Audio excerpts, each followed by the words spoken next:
Right, hello.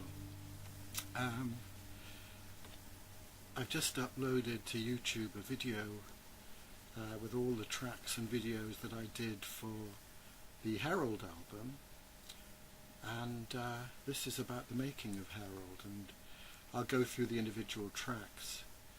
On TV you see a lot of these, the making of videos. Well, I haven't got anyone to interview me or redo all the mixing, but I've got Monkey here who's keeping an eye on everything. So I'll make a start. By the way, this is some of the guitars I used to have.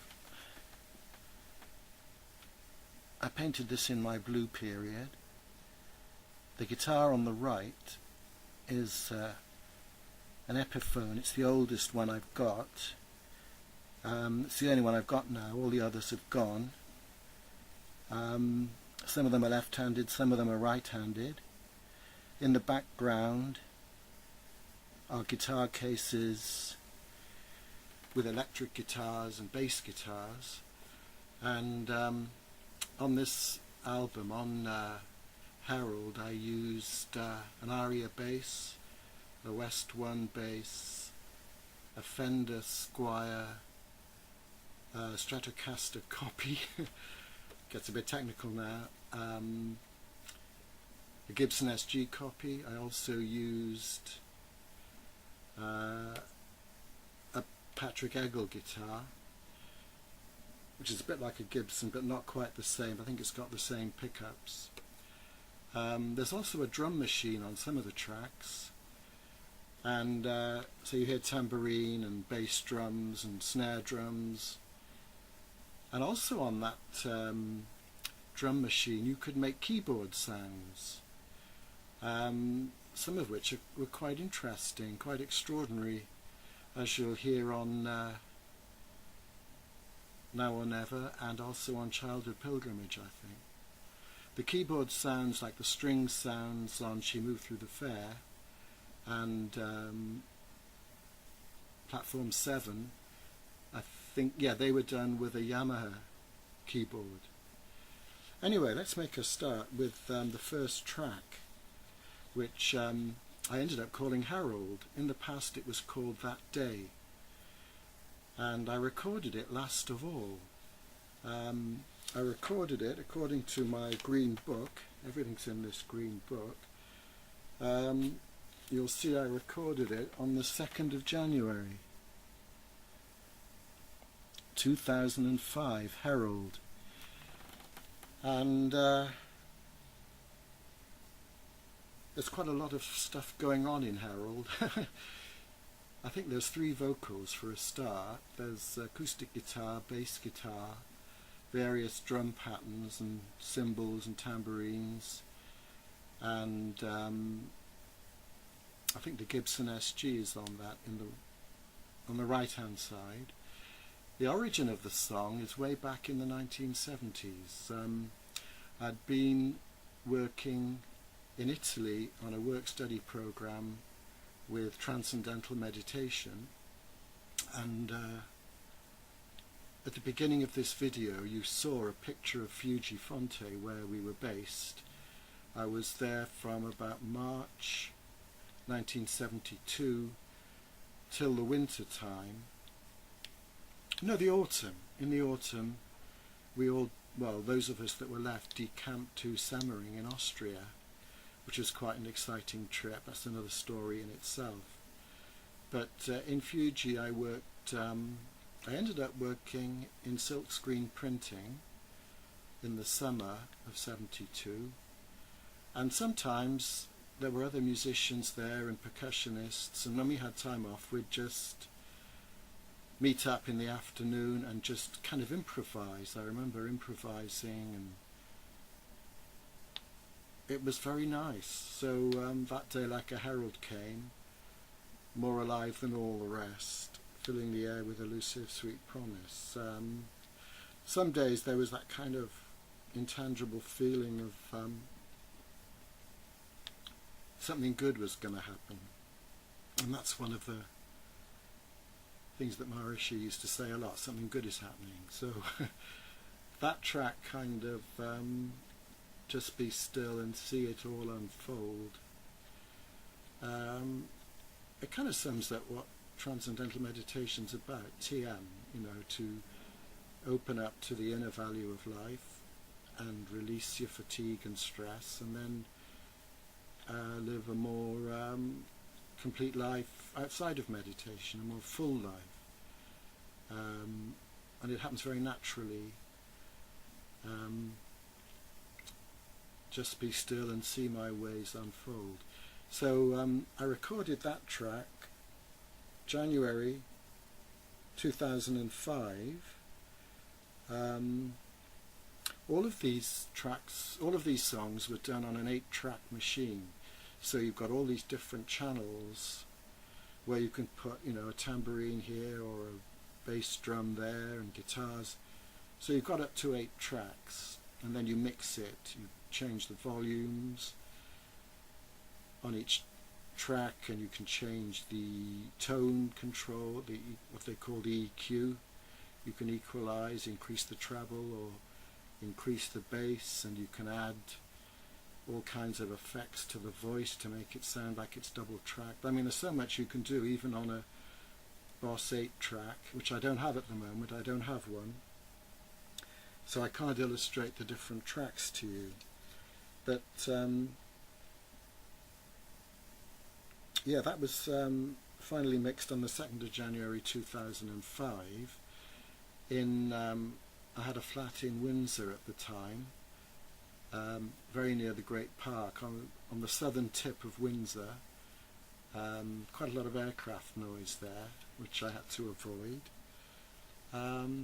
So that song is quite an old one from the early 70s that day, or Herald as it's called now, and I remember singing it at celebration events in various places, TM centres in Cardiff.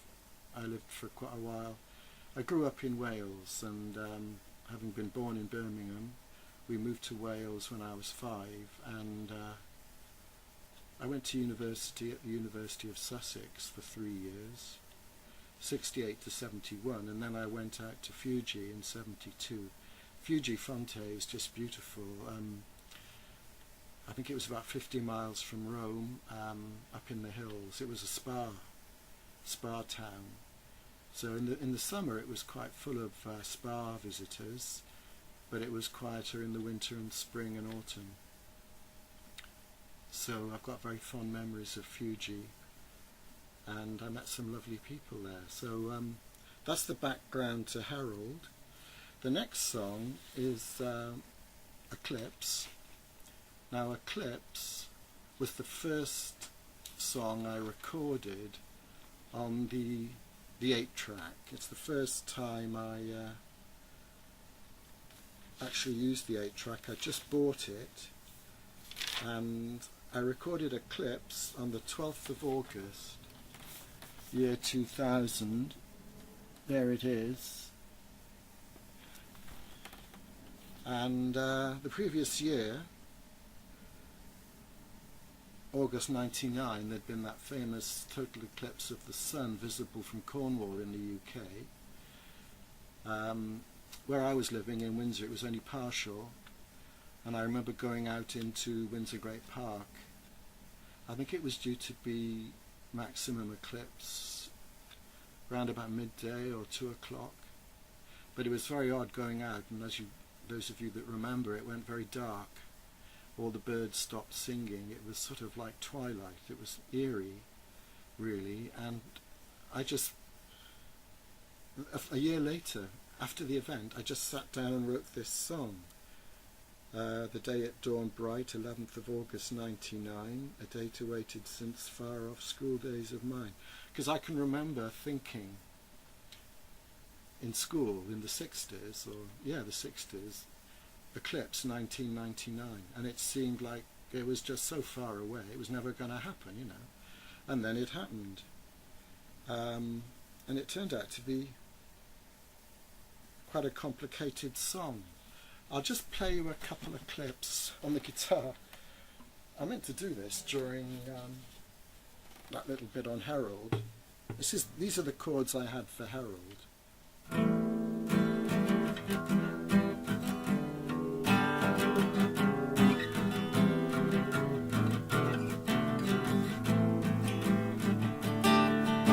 So I had those chords, and then the words came. Now this is in ordinary tuning, E, A, D, G, B, E. See, that's ordinary tuning on a guitar. Now Eclipse isn't in ordinary tuning. You've got the two E's tuned down to D.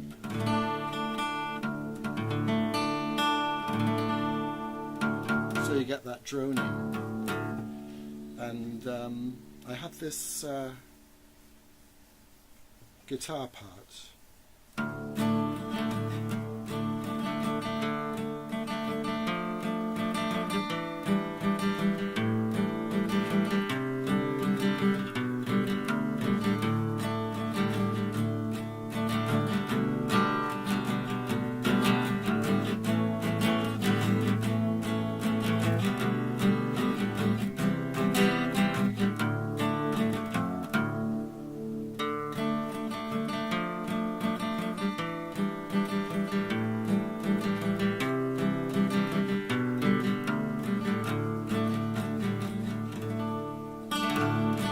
I think on the record I'm playing it a bit higher up, but that's the basic guitar part for Eclipse, and I used every track on the Boss BR8. I started off with acoustic guitar, which you can sort of hear in the middle. There was a main vocal, I added bass. The keyboard sound in the left channel is from the drum machine. I found these pads that gave this kind of keyboard sound. And there's a drum from the drum machine. There's an electric guitar sound on the right channel, which is like a Fender Stratocaster sound from my Squier copy. It's also tambourine. Some of my best tambourine playing on this, and bass guitar on this album. Then the last track, the 8th track, was a kind of harmony vocal, more towards the right. And I was quite amazed when I finished these 8 parts, and then I mixed it, and I thought, God, it sounds like a real track, a real song, with all these different parts going on. So I have sung that in public. I used to go, well, I still do when I can.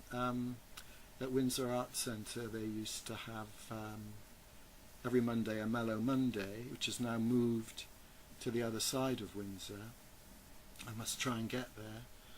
And I also entered this into a song competition, performed at Windsor Arts Centre, and I think I came about halfway in the field, but it was a bit nerve-wracking. There's quite a difference between being in a competition and playing, and then, or just playing to a group of people at an open mic. It's much easier when everyone's there just to relax and have a good time.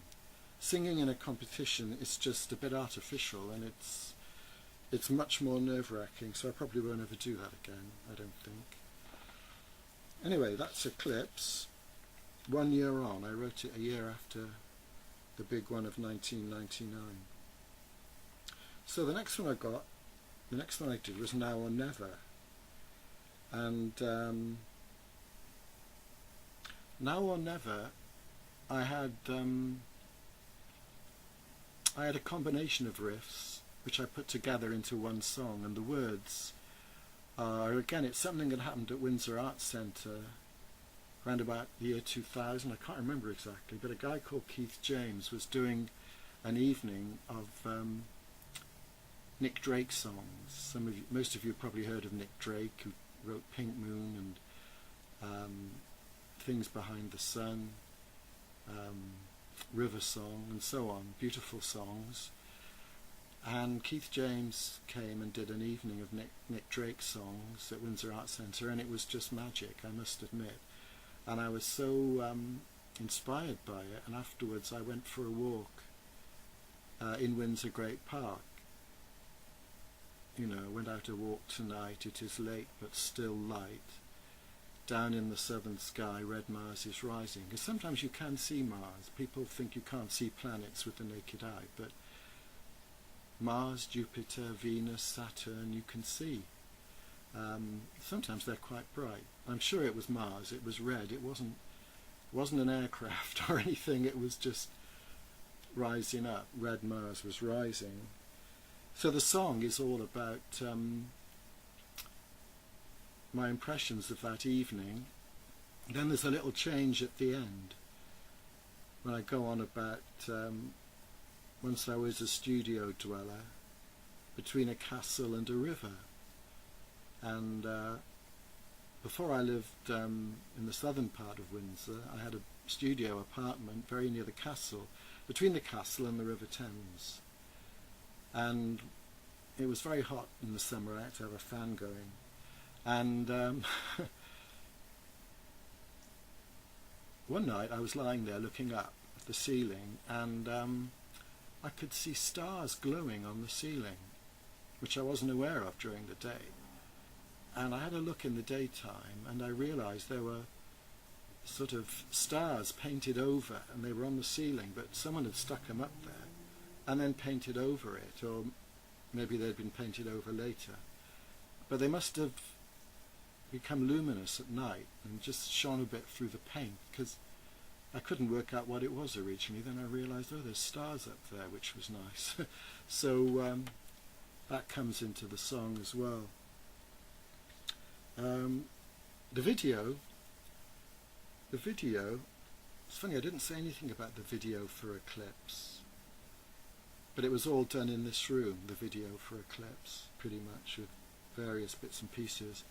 But the video for Now or Never it's a sequence I shot or did on my mobile in Richmond one evening, Richmond on Thames, and I found when I slowed it down, again it was all a bit hit and miss, but I slowed it down, you know, on the computer, and it just fitted Now or Never. So it's kind of an evening song, and it's an evening video by the River Thames, and I thought that came together quite well. When I did Now or Never, again I used all the 8 tracks, and there's quite a lot going on. I'll leave you to listen to it, but it sounds great. Well, I think so. When I mixed it, I thought it sounded fantastic. I couldn't believe it.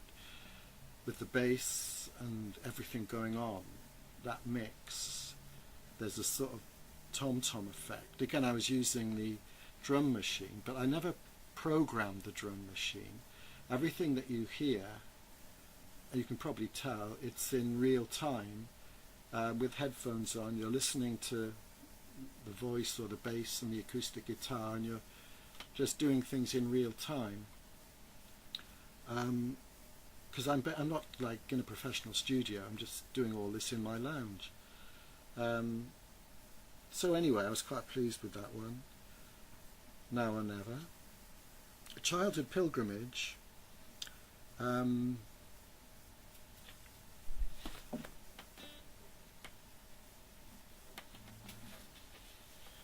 Childhood Pilgrimage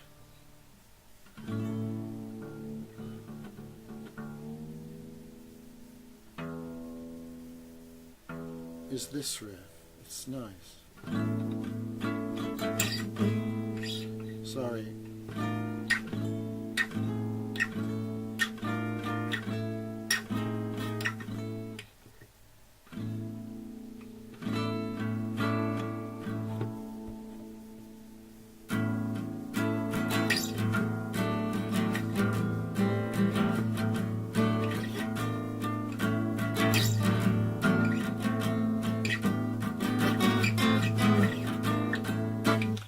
Rusty on it, so I won't bother. Otherwise, I might cut that bit out. Should we cut that bit out? don't know. Anyway, childhood pilgrimage. The story is that when I was a little kid in primary school in Penarth in South Wales, I was brought up as a Roman Catholic, and one day we were told we're going to go on a coach trip. I think we were probably about 6 or 7. And some of the other children had heard we're going to Penrhys. And to me then the word Penrhys became like some mysterious, otherworldly goal of all attainment or something. It was like a mystical place. It wasn't even really in this world. In my mind, Penrhys was like the Elysian Fields or something. I don't know, something very extraordinary. Anyway, the day came and we piled into the coach and we went up to Penrhys, which is in the valleys, the Rhondda valleys in South Wales, which are the mining valleys. Rhondda Fach and Rhondda Fawr. That means Little Rhondda and Big Rhondda. Rhondda Fach and Rhondda Fawr. And at the top, between the two, is the Penrhys mountain, which is about 1,000 feet. And there is a little village up there called Penrhys. And in medieval times, I think there was a monastery there, and there was a story, a legend, that a statue of the Virgin Mary appeared already carved in a tree. It's one of these stories. Nearby there's what they would call a sacred spring, like I think it's called Ffynnon Fawr, if that's the correct pronunciation, which means the spring of Mary, or the well of Mary, Mary's well.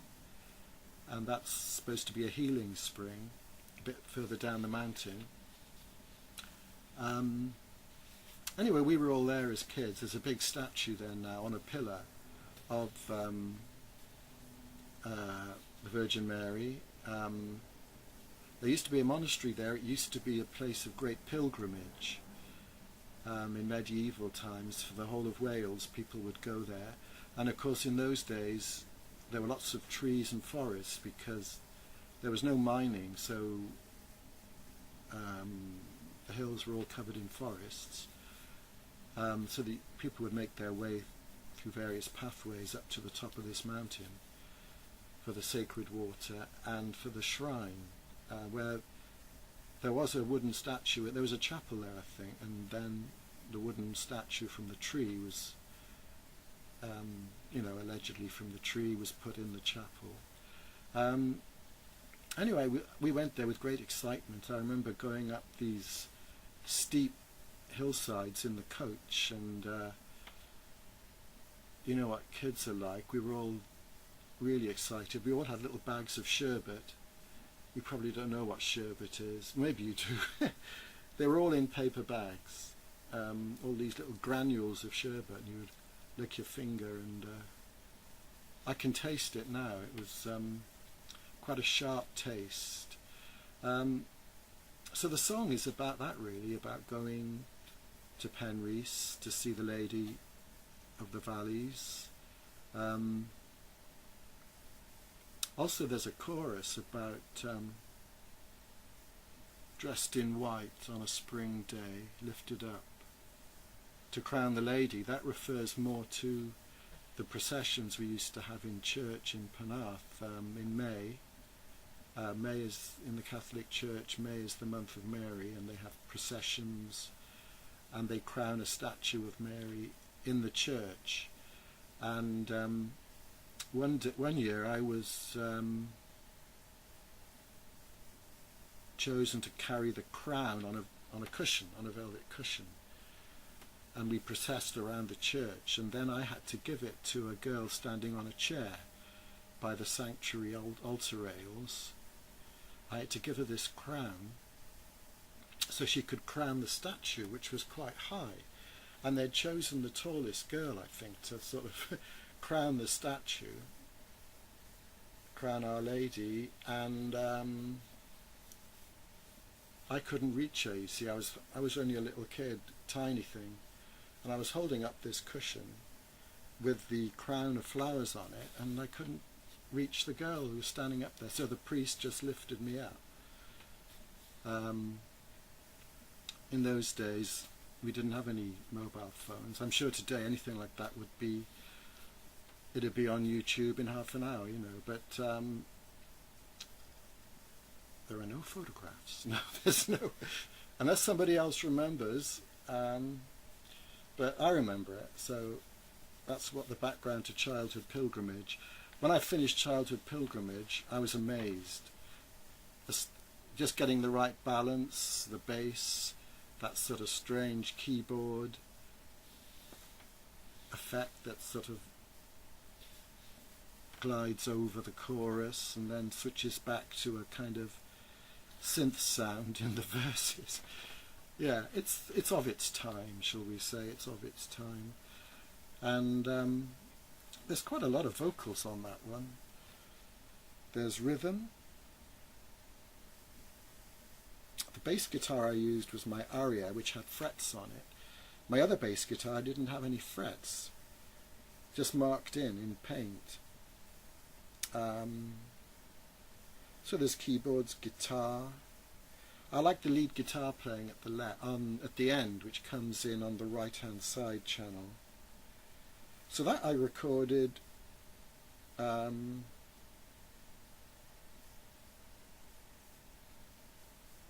where are we? Here we are, yeah. I finally mixed it on the 25th of August 2001. 25th of August 2001. I actually did the backing track in February of that year, 2001, and then I left it for a while because I rewrote some of the words. Yeah. And then I finally finished it, 25th of August 2001. Childhood Pilgrimage. The video is another pilgrimage, and I videoed it in London near the Savoy because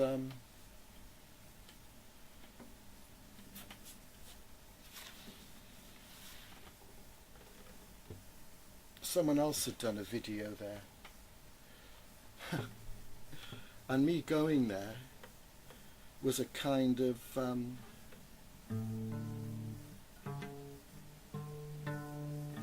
was like a pilgrimage of my own, you know.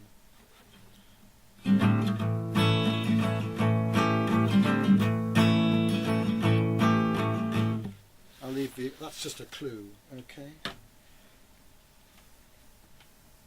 But it's quite the video I'm talking about was done in the 60s, and it's in black and white, so you may not recognize the location because I videoed it in colour, but those chords were a clue, and it was near the Savoy Hotel. So and then there are some still shots at the end just by the River Thames. It was a really beautiful evening or afternoon, really beautiful, the sun, and the video on YouTube that I've got for Herald, somehow or other they give you a choice of pictures to be the thumbnail, and I chose one, but the one that appears on YouTube isn't one that I chose. So how they chose that, I guess they've got some software that does it, I don't know, but anyway, the best one appeared, and it's that shot of the Thames and the sun and a reflection of the sun as seen from, I guess it was Waterloo Bridge. Yeah, Waterloo Bridge it must have been. Looking back down the Thames. Yeah, I think it was Waterloo Bridge. Pretty certain. So that's Childhood Pilgrimage. I better move on a bit now because I see we've already had half an hour of this. It's like the man said, you know, the tale grew in the telling, as they say. So the next one is a very interesting one, Upstairs at the Locomotive. The Locomotive used to be a pub in Cardiff on Broadway, where I used to go in the 60s for a folk club evening with friends, and it was great. It really got me into music, and I'd did a bit of performing there, not much. So the song is all about that really, and about the late 60s and things that were happening, the moon landings, the Isle of Wight Festival in '69, and so on. The locomotive isn't there now. I was back in Cardiff at Christmas time, and I walked down Broadway, and I couldn't find it. And I asked a local. There was a woman just walking along this pavement, and she looked like she'd lived there a long time. And I said, "Oh, what's happened to the locomotive?" And she said, "Oh, see those grey flats? That's where it used to be." And I felt a bit sad, you know, that the locomotive wasn't there anymore. The video, by the way, the locomotive is in, it's in open D tuning, but then I've got the capo way up high, so I don't really know what key it's in, but I added keyboards and rhythm and bass and drums and lead guitar, so it's quite a full sound actually. Upstairs at the locomotive. Teenage years, teenage fears, needing help to disappear. Had to go and find the kind of folk I could connect with. So that's what it was all about. And the actual video is quite interesting because I wanted to get some pictures of the locomotive and so on, and 60s Cardiff, but I couldn't, or didn't have time. So I put together some photos. Actually, I put it together already years ago, of the Cardiff skyline. It's this. Don't know if you can see that. Sometime in the 1980s, I went up onto Penarth Head. If you go to Cardiff Bay, it's all changed now. This is the early 1980s, you see. I mean, in the middle there, where the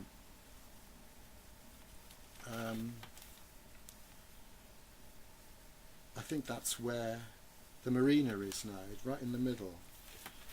There's a marina, and if you go there, they've got a barrage. They've got all kinds of things now. It's totally different. There's a barrage. You can walk across to Penarth now from Cardiff Bay. And that day, when I went up there in the early 80s, onto Penarth Head, it was a fantastic morning, and I just took all these pictures, and as you see, I stuck them all together to give that panorama. And I've got a separate video on YouTube, Panorama of Cardiff in the early 1980s, and it's my most popular video. It's got hundreds of views, hundreds. I don't know who's looking at it. I wonder if it's part of some exhibition. You know, someone's got it on their website. I don't know. Anyway, recently I had a birthday, and my sister sent me this card, which is very appropriate because it's this is the church that's on the headland, St. Augustine's. It's on Penarth Headland, and when I took these photos, I was standing somewhere here, just on the steps. I think it's quite steep there. You're up very high, and I think I was somewhere there by that entrance, because this is the main entrance at the front of the church. Let me think, I've got to get it. I'm just trying to see the church now. I might have been on the other side. I might have been on this side. I'll have to check on that sometime. Anyway, I was up by St. Augustine's and took those photos, and it was a glorious morning, so it was so bright, and it all came out quite well, really.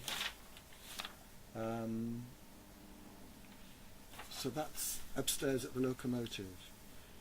Yeah, the room was upstairs at that pub, and we had some great singers come along every week, and I always looked forward to it. It was just kind of magical, because another folk club in Cardiff, at the Marchioness of Bute, I think it was called, had closed down, and then someone started up something at the locomotive upstairs. So it was magical. And in that period of time I was listening to a lot of Fairport Convention, what we did on our holidays, and there's a beautiful version of She Moved Through the Fair, which is an old traditional song. I think it's an old Irish song, She Moved Through the Fair. So I've done my own version of that. Again, it's in open tuning with the capo 2nd or 3rd fret, and there's keyboards, string sounds on it, there's tambourine, there's bass, there's electric guitar, like a Fender sound I think, and then the acoustic guitar and vocal, and you can hear a tambourine every so often. There's a high in the distance. And I remember Wimbledon was on television when I recorded that, and I can remember doing that tambourine sound watching Wimbledon. So memories are made of this, aren't they? I'm just trying to see if there's the locomotive. I recorded the locomotive on, finished it on the 23rd of March 2002. I even got a nice bit of piano in at the end. She Moved Through the Fair, there's no piano on that, but I did that 5th of July 2002, and there's 8 tracks. Percussion is tambourine, triangles, and a kind of bongo sound, which you can hear. Listening to these things, it's good to have nice headphones. If you've got good headphones, everything comes through. I've got these ones that sort of emphasize the bass, so something about the bass, I love the sound of the bass guitar. So that's She Moved Through the Fair, which there are different interpretations. I've left out, there are supposed to be 3 verses, I think. I've left out the middle verse. A lot of people do. My words are based on, I think it's the one I heard in the 60s, but other people have slightly different words. It's just one of those things in a folk tradition. There are different versions of songs, differences in the melodies and the words, differences in the interpretation. They've sort of come down in different strands. And you know, there are songs, it's interesting, there's songs that we had in this country, you know, in the 1500s, which we don't have now. They haven't lasted in this country, but they're still there in America. British or European folk songs which have died out over here, but they still sing them over there, you know, in the Appalachian Mountains and places like that. These songs have carried on. The next one I've got is On a Spring Day.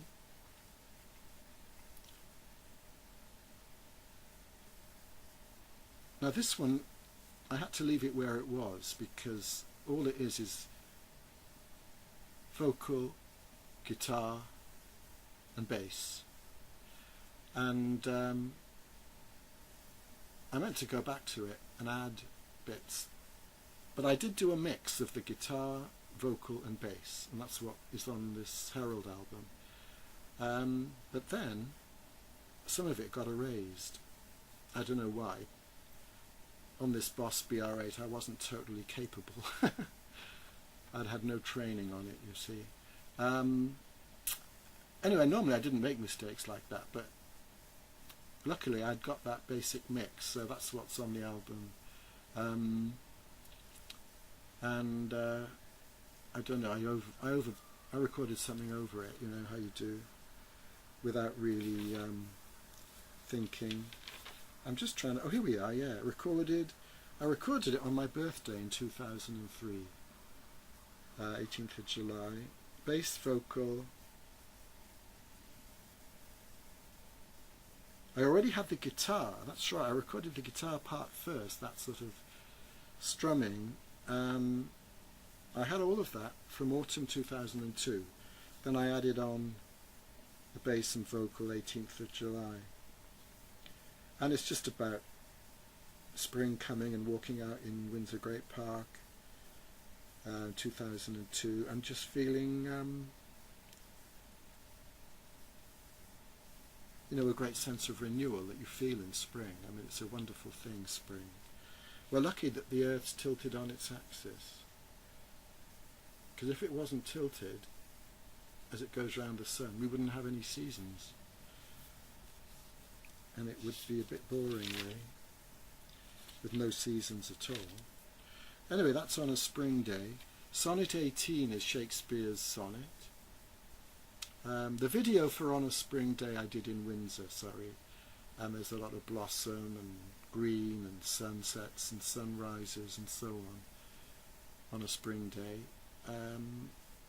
I was living in Windsor, in a different part of Windsor when I did that. Sonnet 18, the video for that, I did just the other day. It was a summer's day. There's some hydrangea nearby. I was going into London, so I was videoing near the station.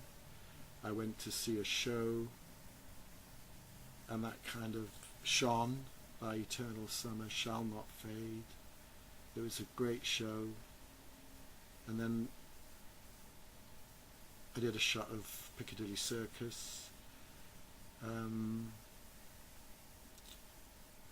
Shakespeare's lasted down through the ages, and everywhere there's Shakespeare plays and performances going on all over the world, in London, everywhere. It's astonishing. And there's that lovely line at the end of Sonnet 18. As long as men can breathe and eyes can see, so long lives this, and this gives life to thee. It's the poet knew it was going to last, and that people who hadn't been born were going to see the sonnets and hear the plays and so on. It's immortal, a kind of cognition of immortality in Sonnet 18.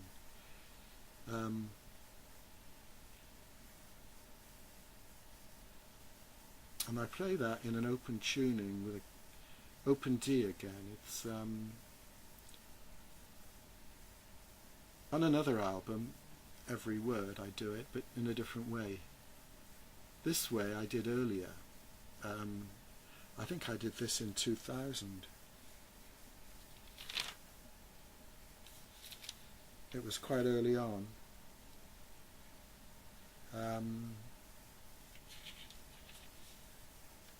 Because I'll tell you something, a lot of these guitar parts and pieces I'd had floating around for years. Then it's a matter of finding something to put to them. And also a lot of the words from the 1970s, 1980s, 1990s, things float around. And it was only after I got the 8-track I started recording all of these, from 2000, mainly to 2003. Then Herald I did in 2005, the actual track Herald. Three Rivers is about three rivers, really. And it's, again, the guitars, it's an open tuning with the capo possibly at the 3rd fret, I can't remember. It's in open D anyway, and it's about trips to the River Nile, the River Thames, and the River Avon. And I kind of weave in these sort of Shakespearean themes. I was big on Shakespeare at that time. I still am, really. I started going to the Globe in 1997. There we are. See, I'm wearing a t-shirt. And it was magic. I felt like I'd come home. It was just a magical experience going there. The benches are a bit hard, but you can stand up in the yard if you want for a £5. So there we are. I'm giving them a plug. It was magic. It changed my life, really, going there, because I needed something like that, because the job I had at the time was very focusing IT work, you know, in an office and everything every day, and I just needed the more sort of artistic side to be developed. So Three Rivers is about, I would have liked to have put in a photo of Cleopatra's Needle and a proper picture of the zodiac on the ceiling in Dendera in Egypt, but I had to make do with the, which is beautiful anyway, I had to make do with the zodiac on the ceiling of the globe. The stage, the canopy, there's the zodiac in full colour. It's quite a long song, that one, because I was born in Warwickshire as well, you know, in Birmingham, and although I'm not sure all of Birmingham is in Warwickshire. Three Rivers. I remember I couldn't get the bass right on that one. I'd done the acoustic guitar and the singing. I couldn't get the bass right, so I left it and I went to see a film. I remember going to see Minority Report, which I really enjoyed. I think it was Steven Spielberg starring Tom Cruise, and after that I just came in and sat down and did the bass for Three Rivers, and it was all done without any mistakes, because that's the thing with this, when you're doing something you keep making mistakes, even if you've rehearsed. When you start recording you get edgy, you know, and it's a bit of a drag. Sometimes there are mistakes and I just leave them because it's just too much trouble, and most people probably wouldn't notice, you know. Well, they might, but you know, we're not machines, are we? So there we are. So that's Three Rivers. Platform 7 is, the Platform 7 refers to Platform 7 at Cardiff Station, which is where you get the trains to Penarth and Barry. So I was often on that, living in Penarth and working in Cardiff, I was often on Platform 7. And it's about one night I was in the waiting room and the wind was blowing and there were shadows on this dusty window pane, and so it's all about that, really. The video I filmed, I believe it was one night, a bit of a wet night, on the bridge between Windsor and Eton over the River Thames. It kind of gives the impression of a station, the castle looming in the distance, walking across town one night. The streets are quiet, there's no one about, you know. I'm hurrying for the last train. The station stands stone silhouette, the pavements glisten grey and wet. I'm very pleased with the finger picking on that one, and I work in this sort of cello sound, which I think is on the left channel, and then a kind of choir keyboard sound on the right. Again, that is a little bit of a,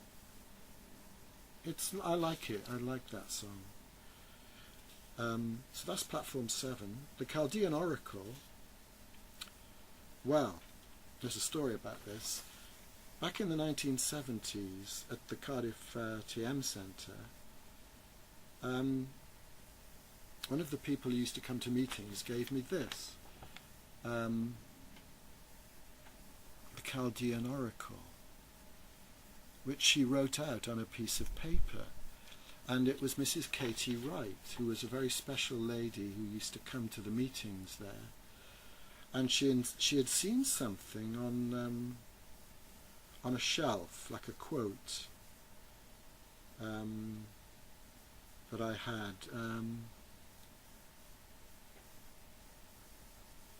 I think it's a quote from the Upanishads, which are the ancient writings of India, the Vedas. From darkness lead me to light, from ignorance to immortality, something like that. So she brought this in one day and said, "Oh, you've got that quote, so I've brought you this one." And I said, "Well, who wrote it? Who wrote the Chaldean Oracle?" And she said, "Oh, it's traditional." And she said, I don't know who wrote it. I mean, this is her handwriting. She'd copied it out. And she said it's anonymous. I think she said it was anonymous. She said it's one of these traditional things. And I've never been able to find out, looking on the internet, who wrote it or where it comes from. Yes, there is that which is the end of understanding. Yes, there is that which thou shalt only understand at the mind's flowering time, when she shall leaf and bud and burst into her fullest inflorescence of fine flowers. So I have wondered whether Katie wrote it herself, you know, and gave it to me, but she wasn't the sort of person who would boast about herself, you know. She was always very supportive of everyone else. She was very special in the meetings. It was always lovely when Katie came along to the meetings. And for some reason, the Chaldean Oracle, that backing, is one of the most complicated backings I did. There's another video I've got called Oracle, which is just the backing track without the words. And if you listen to that, you'll hear my backing track. And it starts off with a lead guitar at the beginning. After there's a sort of acoustic beginning with bass and drums, and then the guitar comes in straight away and carries on all through. So that was the original backing track, and then when I put the words on, I cut out quite a lot of that. The guitar only comes in about halfway through now on the song, the Chaldean Oracle, and the keyboards come in a bit later, I think. And the balance is different, the mix. The video is taken at various places around London. From what I remember, there's an underpass near Waterloo Station, near the IMAX. That's where it starts off there. Then there's shots of Richmond. Oh, I know what. Yeah, there's kind of purple in a glass, and the camera. It's only my mobile phone moving in around it. I think that was like a blackcurrant drink with ice in it, and the lights sparkling in this place. That was in Richmond. Then I think it goes back to the underpass again and ends. My guitar ends, and then you can hear a busker just sort of strumming in the background.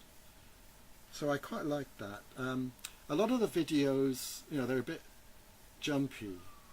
Now, some of the original ones that are on YouTube, you can do something in YouTube to say get rid of all the shakiness, and I've done that with some of them. I haven't yet done it with this, you know, Herald video.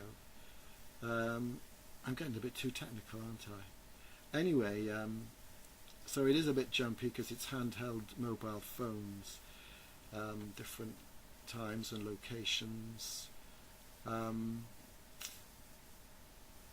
The final track is the Winter Song.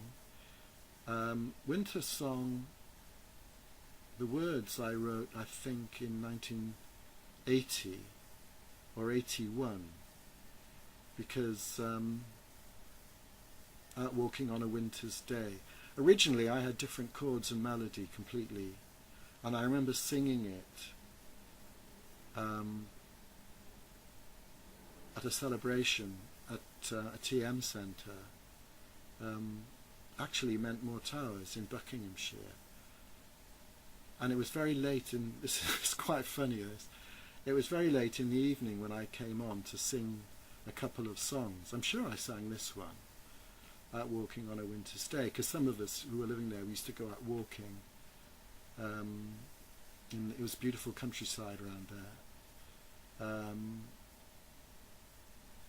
Anyway, I was playing at this celebration, but I was also the sound man at this celebration, so I was stuck in a little cubbyhole doing the sound and recording the whole celebration. And so when I came out to sing these songs, I didn't quite know what to do about miking myself up, you know, and recording it. So I don't think I was mic'd up. Anyway, I was singing away, and it was very late, and there were quite a few people when I started singing. And then when I looked up at the end, there were only about 3 people left. I'm not like the most brilliant of performers, you see. I should have interacted more and got them more involved, but it was very late, so there were some people left at the end. So the winter song, the version on Herald is totally different from the way it was originally, and it's in a somewhat obscure tuning. I think it's in DGDGAD, or maybe not. It may be something more like DGDGAD, DGDGAD. I'll have to look it up, because I use a lot of different tunings, and if I don't write down what the tuning is, I forget. Anyway, the video I did in Windsor Parish Church around Christmas time, so you've got the nativity crib and Christmas trees, and that version of Winter Song I recorded on Christmas Eve, 24th of December 2002. I remember finishing work and just recording Winter Song completely on one track. It's just me and guitar completely live. There's no overdubbing or double tracking. It's just, and it's a nice way to finish because it's after the Chaldean Oracle, you know, which is like a big production number. Winter Song is just very completely unadorned and simple, and it's got this lovely little ending. I'll have to try and remember how to play it and do a live version here. Anyway, I've gone on for a bit. It's nearly an hour. See, there we are. It's my talking about it is longer than the album itself. Oh,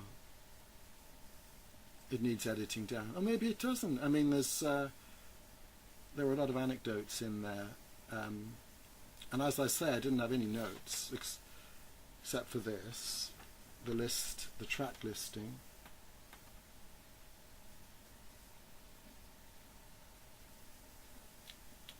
And it's been great. I've really enjoyed talking about it. I hope you found it interesting. And if you've got any questions, you could just look at the video and then put comments in. But then you have to be logged into YouTube, which isn't that much of a hassle. You don't have to load anything up. You can just have your own little channel for putting comments on other people's videos. It can be a bit over-absorbing, all this, you know, social media and YouTube, but it is fun. I can tell you that. It's great fun, and you do get feedback, you know. You find out, you put videos up, and then you realise that somebody likes something you've done, some guitar piece, and they're in South America, and they've put a comment up, you know, and it's a great way for us all to be together, you know, and get more solidarity together, togetherness, more coherence, more collective consciousness. It's very good from that point of view. So that's it. So I'll say cheerio for now, and thanks for watching. Yeah, I'll go and have a glass of water now. Cheers.